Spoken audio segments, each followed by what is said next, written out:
Maintenant que j'ai défait mes amorces, je vais passer au système du rechargement. Alors je sors mon plateau et je mets tous mes outils. Alors là, pour mettre la poudre et l'outil pour mettre la cote et le sertissage de mon ogive. Alors donc ça, je les mets de côté. On recommence. Maintenant que je les ai désamorcés, alors je les ai nettoyés entre temps.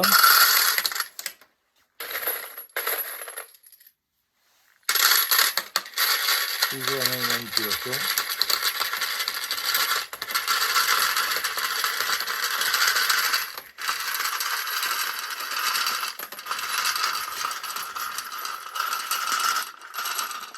Allez.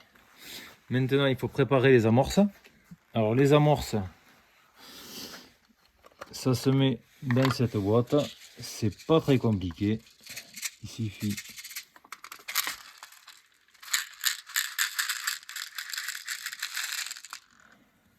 alors l'astuce, il faut que ça touche à la même sens. Il faut les tourner de façon à avoir toutes les bonnes. Et là, on est bon. On n'a plus qu'à refermer. Voilà. Ça se positionne dans son support.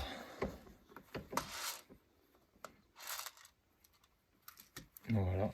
Et ici, il faut les faire descendre tout le long du tube, qu'il soit bien plein. Il faut bien regarder ici. Voilà. Voilà. Là, on voit que toute la colonne est bien remplie et il faut taper de temps en temps pour bien les faire descendre. Maintenant, on va passer au remplissage de la poudre. Alors, moi, j'utilise la BA9. Je suis à peu près à 0,34 grammes pour du 9 par an.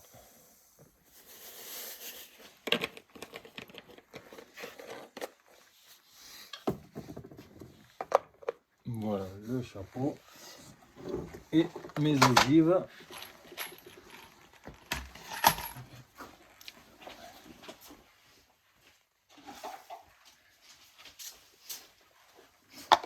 Donc voilà, on est parti. Alors, première étape, j'ai enlevé l'outil mais je peux le remettre éventuellement. Là, il ne se passe rien. J'amène ma douille qui est déjà désamorcée et nettoyée. Je monte, il ne se passe rien. Deuxième passe, ça appuie sur cette languette qui permet de m'ouvrir le passage. On a vu les amorces descendre et là je force légèrement. On doit ressentir la machine. Là l'amorce elle est mise. Et quand je monte, j'ouvre ma trappe pour mettre ma dose de BA9. Je redescends. Alors il y a une astuce à faire, c'est bien mettre le doigt dessus pour éviter que les grains y sortent. Et je fais exactement pareil. Là, de ce fait, je fais pareil pour l'autre. J'ai plus qu'à poser mon ogive sur le dessus. Et je répète la manipulation. Hop, je mets le doigt. Je tapote pour être sûr. Je mets mon amorce. Celle-là est comme dans le bac. Et je remets. Et je continue. Hop, je mets le doigt pour éviter de faire sauter les grains. Je mets mon ogive et on arrive à en faire à peu près 300 à l'heure à ce rythme là quand on est parti dans l'essai.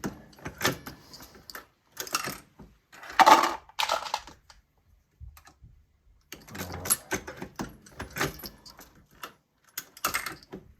Je vais passer de l'autre côté pour voir un peu. Voilà, hop, je mets bien le doigt dessus, je mets mon ogive et je sertis.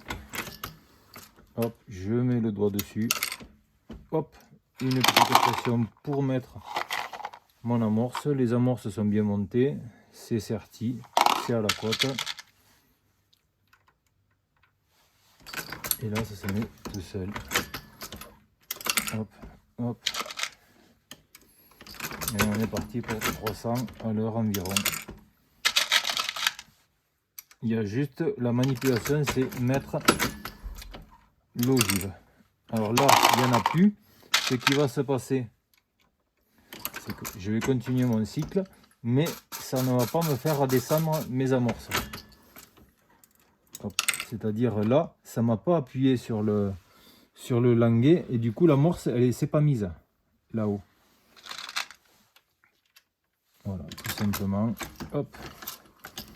Et là, comme il n'y en a plus, l'amorce, elle n'est pas montée. Que si je fais la manip, je vais le faire volontairement, en faisant juste ça, ce qui va se passer, c'est que j'ai mon amorce qui sort. C'est parce que, voilà, tout simplement. Bon, c'est bon, je pense que tout le monde a à peu près compris comment ça fonctionne. Je tourne et on est reparti pour une série. Ah, et à l'inverse, ça peut arriver. On la retourne, il ne faut pas forcer. Étape 1, il n'y a rien. Je mets mon amorce. Je mets ma poudre. Je mets le doigt pour éviter que ça sorte. Hop, je refais la manip. Et je mets mon ogive. Et etc. Voilà, bon, on peut arrêter la vidéo.